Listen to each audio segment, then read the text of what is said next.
اعوذ باللہ من الشیطان الرجیم بسم اللہ الرحمن الرحیم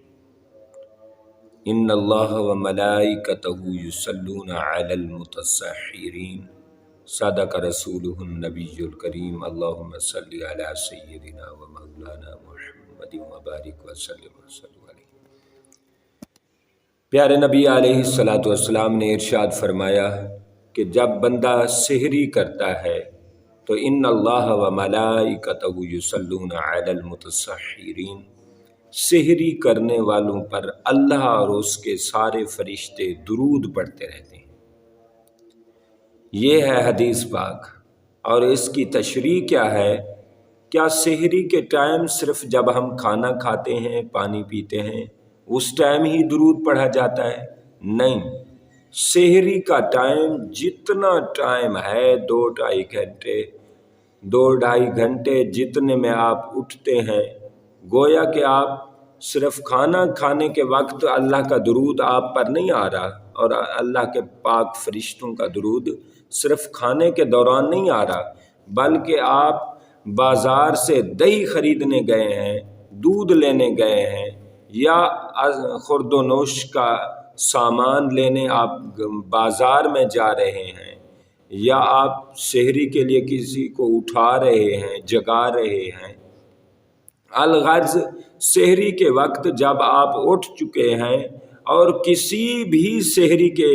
کام میں آپ مصروف ہیں، اللہ کے درود و سلام میں، اللہ کے درود و سلام کی آغوش میں ہیں آپ، اللہ کا لطف و کرم آپ پر سائبان کی طرح ہے، یعنی پورے سحری کے ٹائم اللہ اور اس کے فرشتے آپ پر درود پڑھ رہے ہیں، پورے سحری کے ٹائم، کوئی تھوڑا بہت ٹائم نہیں۔ اور اسی طرح آقا علیہ الصلوۃ والسلام نے ارشاد فرمایا، روزے دار کا سونا بھی عبادت ہے، روزے دار کا سونا بھی عبادت ہے۔ یارو جن کا سونا عبادت ہے ان کی عبادت پھر کیا ہوگی؟ تو روزے دار کے معاملے میں اللہ کا کرم ہی ہے، بس انسان کی عقل دنگ رہ جاتی ہے،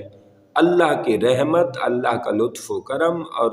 اللہ کا روزے کے بارے میں ثواب، اور اللہ کے روزے کے بارے میں احکامات اور فرمودات سمجھ سے بالا تر ہیں۔ اور اسی طرح آقا علیہ الصلوۃ والسلام نے ارشاد فرمایا، جب روزے دار کے سامنے کوئی کھاتا ہے، پیتا ہے، تو تھوڑی سی ٹینشن تو ہوتی ہے۔ کہتے ہیں نا کہ ڈرائیور کے سامنے والی سیٹ پہ سواری کو سونا نہیں چاہیے، کیونکہ اثر ہوتا ہے، تو کھانے کا بھی تو اثر ہوتا ہے کہ جب انسان کے روزے دار کے ساتھ کوئی بندہ کھاتا ہے، یعنی روزے دار نہیں کھا سکتا، روزہ ہے، دوسرا بچہ ہے کوئی کھا رہا ہے، تو کیا ہوتا ہے؟ آقا علیہ الصلوۃ والسلام نے فرمایا، روزے دار کی ایک ایک رگ، خون کا ایک ایک قطرہ، جسم کی ایک ایک بوٹی اور ہڈی اللہ کے ذکر میں مصروف ہو جاتی ہے، اللہ کے ذکر میں مست ہو جاتی ہے۔ گویا کہ اللہ فرماتا ہے، میرے روزے دار تو استقامت کر، وہ کھا رہا ہے تو نہیں کھا رہا، تو اس کا فائدہ یہ ہے وہ دنیاوی رزق کھا رہا ہے، دنیا کی نعمت کھا رہا ہے، میں تجھے روحانی رزق کھلاتا ہوں، میں تیرے جسم کے ذرے ذرے کو اپنے ذکر میں مصروف کر دیتا ہوں تاکہ تجھے روحانی غذا ملے۔ 11 مہینے تو جسمانی غذا کھاتا رہتا ہے، کون سی کمی ہے؟ صبح کھانا ہے، شام کو کھانا ہے، کھانے کے علاوہ ہے کیا کچھ؟ اور کام کیا ہے؟ لہٰذا روزے کے ساتھ اے روزے دار،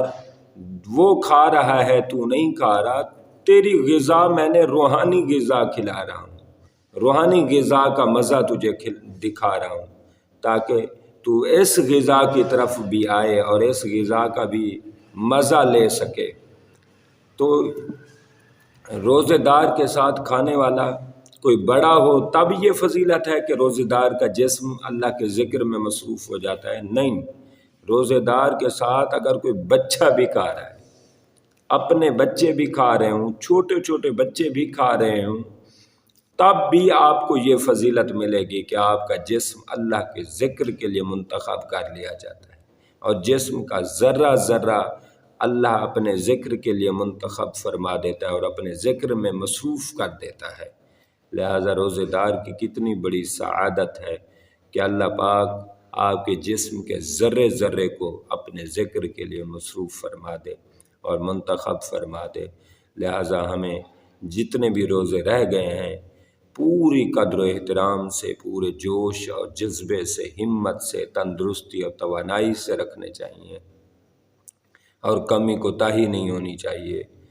اللہ رب العالمین یہ جو روزے آ رہے ہیں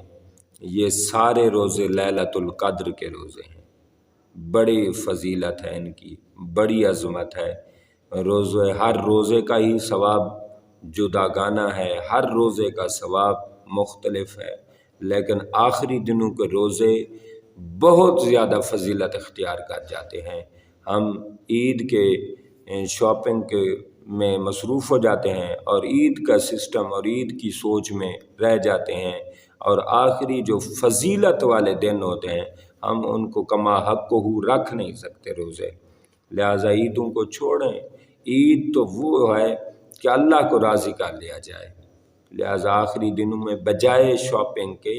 تھوڑا ٹائم دیں شاپنگ کو، زیادہ ٹائم روزے کو دیں، نماز کو دیں، تراویح کو دیں، لیلۃ القدر کو دیں، قیام اللیل کو دیں، قرآن کو دیں، درود پاک کو دیں۔ اللہ رب العالمین آپ کو عمل کی، مجھے بھی عمل کی توفیق